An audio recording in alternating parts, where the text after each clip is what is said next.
It's fair to say that Wes Craven's 1996 movie Scream is one of the most popular and important movies in slasher movie history. Hell, I'd go on to say that it's up there with Halloween when it comes to importance.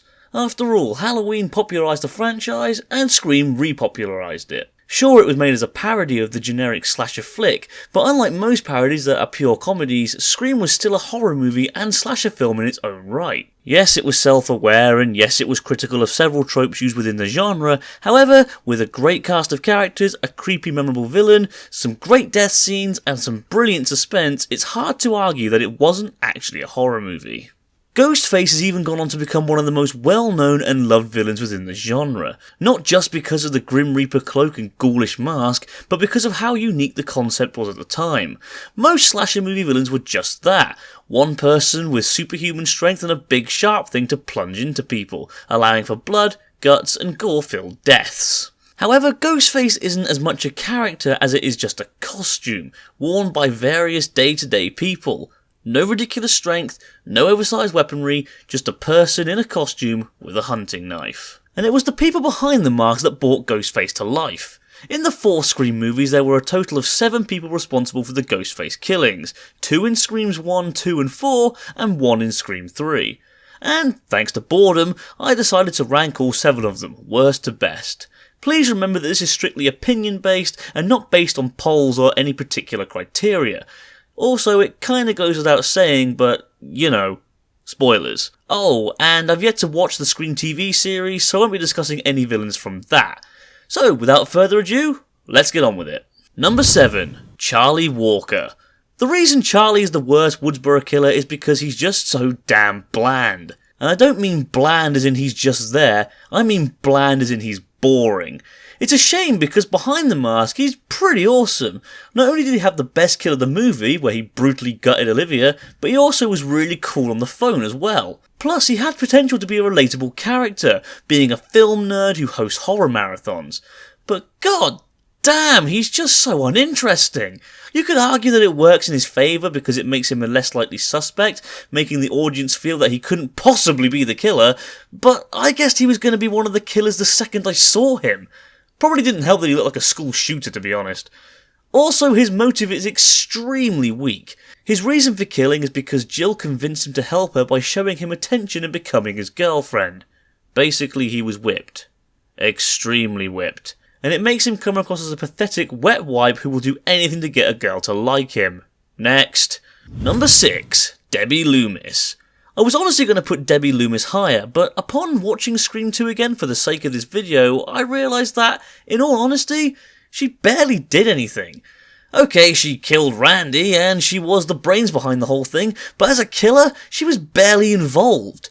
Aside from the previously mentioned murder of Randy, the only other kills she can be considered responsible for are Cece and Phil, and there are enough theories and evidence to show that she probably wasn't even responsible for those. Also, her motive is really confusing.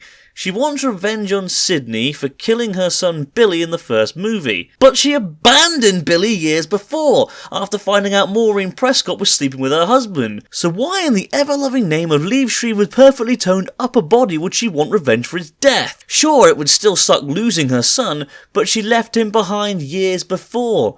A bit late to the giving a damn about your son party there, Mrs. Loomis. Maybe divorce would have been a better idea. So with that absurdness and only one definite kill, why does she rank higher than Charlie? Well, it's simple really. She's interesting. Yeah, her motive is muddled, but Laurie Metcalf does a great job of making her seem like a crazy deranged mother, and gives her some great personality.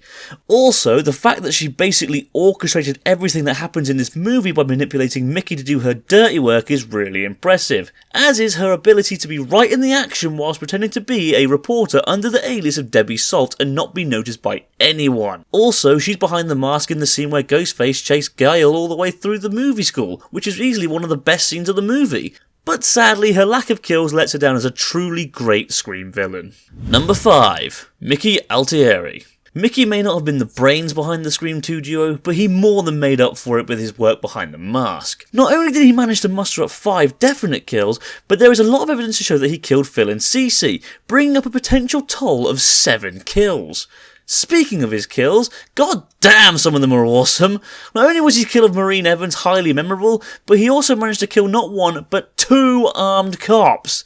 Okay, one of those was a result of his terrible driving, but hey, it counts. How about his amazing ninja skills when he was able to escape the cop car undetected and somehow end up behind Hallie, killing her violently? In fact, this scene in its entirety is brilliant, causing people to sit on the edge of their seats. Mickey convincing Sidney that her boyfriend Derek was his accomplice, causing her to stop trying to free him, only to then shoot him to death in front of her is bloody brilliant. I mean, Jesus, what a sick bastard! And then for him to gloat about it to her afterwards was just pure evil. Still, Mickey does have some problems. First of all, his motive is a joke, and it's easily the worst of all the Ghostface killers. What was his motive again? I've got my whole defense planned out.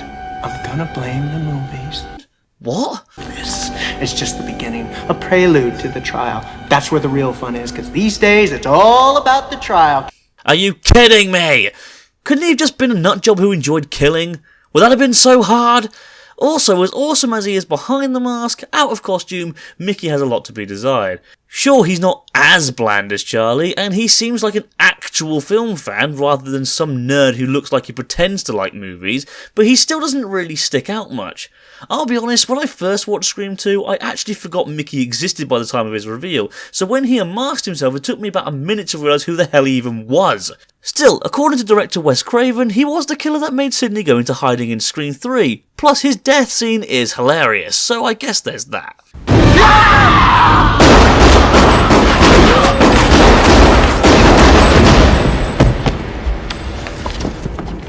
Number 4. Billy Loomis. I know, he was the main protagonist of the first Scream film. He practically paved the way for future villains. Surely he should be number 1. Well, after comparing him to the rest of the Ghostface killers, he's not as strong as a killer.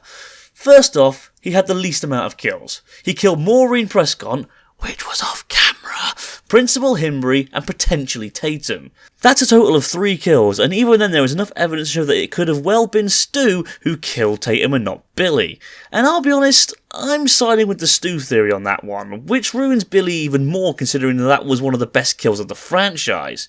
Still, his killing of Himbry was great and suspenseful. Also, his reveal is freaking awesome. I think what made it so effective is that Billy was the perfect double bluff. They made it seem almost too obvious that Billy was the killer, making audiences second guess themselves. Plus, him actually being stabbed by Ghostface helped a lot too.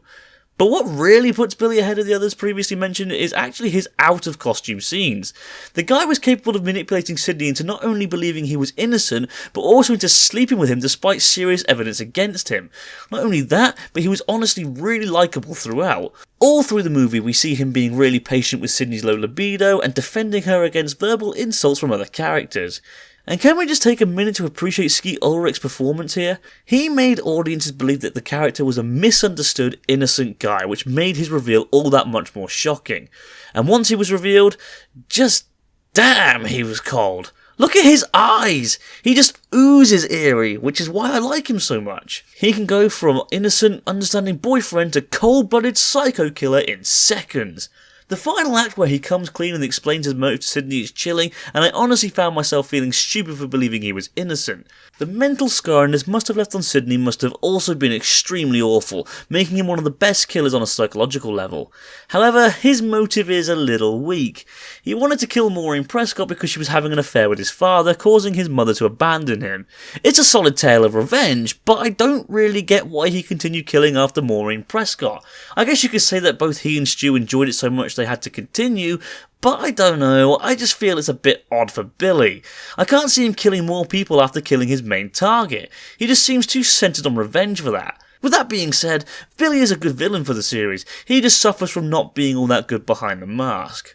Oh, and he's a bit of a mama's boy. Just saying. Number 3. Roman Bridger. Scream 3 is easily the weakest of the Scream films, and whilst I enjoy it for what it was, I feel it was very lacking in places. But if there is one thing about Scream 3 that deserves praise, it's Roman Bridger. As of Scream 4, Roman is the only Ghostface killer who worked alone. No accomplices, no henchmen, just Roman. Because of this, not only does he have the highest body count with 9, but it means he was capable of killing all his victims without being detected. With all the others having accomplices, it was easier for them to come across as innocent because they could appear out of costume whilst their partner showed up in costume. Roman did it all alone, which is very impressive. Also, Roman had some of the more interesting kills in the franchise. Sure, blowing up someone's house is a bit of a stretch, but it's memorable and original. Also, that opening scene was amazing, with Roman brutally murdering both Cotton Weary and his girlfriend Christine. You could also say that his kills were by far the most brutal, with his murders of Sarah and Tyson being highly vicious killings. But the best thing about Roman was his voice changer. Again, it might seem a bit silly at first, but having a voice changer that allowed him to mimic pretty much anyone was a really cool idea, making it a lot harder for the characters and the audience to guess who the killer was. I also liked how when out of costume, he was funny. He almost came across as a minor comic relief character, which made his reveal that little bit more shocking. It's also cool to see Roman is technically responsible for all the crap that's happened in Sidney's life, as he was the one who showed Billy footage of his father's affair with Sidney's mum, fueling his rage and even convincing Billy to kill Maureen. However, there is one issue with Roman: his motive. I know, I'm sorry to sound like such a broken record with this, but the motive is one of the most important parts of a good killer, and Roman's was extremely weak. It turns out that Maureen Prescott briefly worked as an actress in 3 of John Milton's horror films, at which time he raped her in his mansion, impregnating her. Her baby would go on to be Roman, who tracked her down only to have her slam the door in his face, so he got revenge. It's the tired old forced family motive bullshit we've seen constantly over the years. I would have preferred something a little bit more original. How about Roman wanted to get stabbed 3 cancelled so he could direct the romantic drama he dreamed of doing? So he killed his cast members hoping that the horror movies would be blamed and therefore banned. The idea of someone going so far just to stop a movie being made fits perfectly with the more silly direction that Scream 3 was going in. Plus, it also would have been a fun dig at the producers for scrapping the original Scream 3 script due to the Columbine High School massacre taking place. I just feel that the family motive was forced and kind of out of nowhere, but Roman is still a strong character and a really good Ghostface. Number 2, Jill Roberts. Jill Roberts being one of the Ghostface killers in Scream 4 was one of the biggest plot twists in movie history as far as I'm concerned. Now I'm sure many people will say, "It was obvious she was the killer!" Yeah, well I call bull on that. Emma Roberts did a great job in portraying Jill as an innocent victim that when she unmasked herself, my chin hit the floor. It was just such a clever ploy to make audiences believe that Jill was the new modern day Sidney. This of course was helped by the cast constantly mentioning the many tropes of horror remakes that were filling the horror genre scene at the time, and considering many characters were clearly modern day equivalents to the original Scream characters, it made sense to think that Jill was the new Sidney. Boy were we wrong! Jill may have seemed sweet and innocent, but behind that act was a sociopathic, selfish, fame-hungry bitch, and I loved it. Much like Billy, she was able to go from lovable good person to a creepy cold-blooded killer in seconds. When she shoots Trevor in the groin and head without even blinking is both psychotic and awesome at the same time. The scene where she tortures herself to make herself look like the victim is honestly terrifying because it shows just how far she's willing to go to get away with murder and gain fame at the same time. And this is just out of costume. Behind the mask she is one of the most brutal killers in the series and is honestly a badass. Come on, she managed to kill 2 armed cops in a matter of seconds. She was quick, agile and to the point. She didn't mess around like some of the other people to don the mask, instead deciding to just kill people as quickly as possible. Hell, she even killed her own mother without any remorse just to get fame. Speaking of which, unlike Mickey, I actually quite like Jill's fame motive. I think it's mainly because Jill had a better way of doing it. Mickey wanted to get caught so he could blame violent movies and get fame from his trial. That's dumb. Jill, meanwhile, planned to frame Trevor for the killings and get fame by being the sole survivor. And she nearly got away with it! Not only that, but she's the killer who got the closest to killing Sidney. She was cunning, manipulative, evil, and psychotic. Everything you need in a good villain. Number 1, Stu Macher. I know what you're all thinking. Really? Goofy Stu? He's not as creepy as half the killers you've already mentioned, and whilst yes, he does come across as a bit of an idiot, I do believe that there's more to Stu that meets the eye. As I said when discussing Billy, I personally think there's enough evidence to prove that Stu had more kills overall. By my reasoning, he not only helped Billy kill Maureen Prescott, but he also killed Casey, Steve, Kenny and Tatum, all of which were great kills. The opening scene in the first Scream movie was fantastic, and considering Stu was both the caller and the main killer in that scene, speaks volumes to how sick Stu could be. Sure, Billy was there, but all he really did was knock on Casey's front door and help Stu gut her. Stu did the actual kill. Killing Stephen in front of Casey was despicable, and giving her trick questions to answer knowing she would get them wrong was was cruel, but really solidified Stu as a villain. Stu was also the first to actually try and attack Sidney and had some of the most brutal kills of the series. Tatum's death, whilst highly impossible, was still an awesome death scene. Stu not only killed Kenny, but smeared his blood over Gale's news van and draped his corpse on the van's roof. That's sick! Most killers just killed their victims and left them, but Stu felt the need to mess around with them afterwards. Stu's big reveal was also very shocking because no one would have guessed that there were two killers.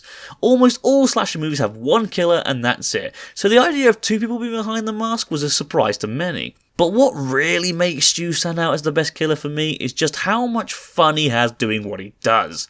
Unlike everyone else who kill for family reasons, fame, or good old revenge, Stu just does it for fun, which I find way creepier. The fact that he has no motive yet still kills the way he does speaks volumes.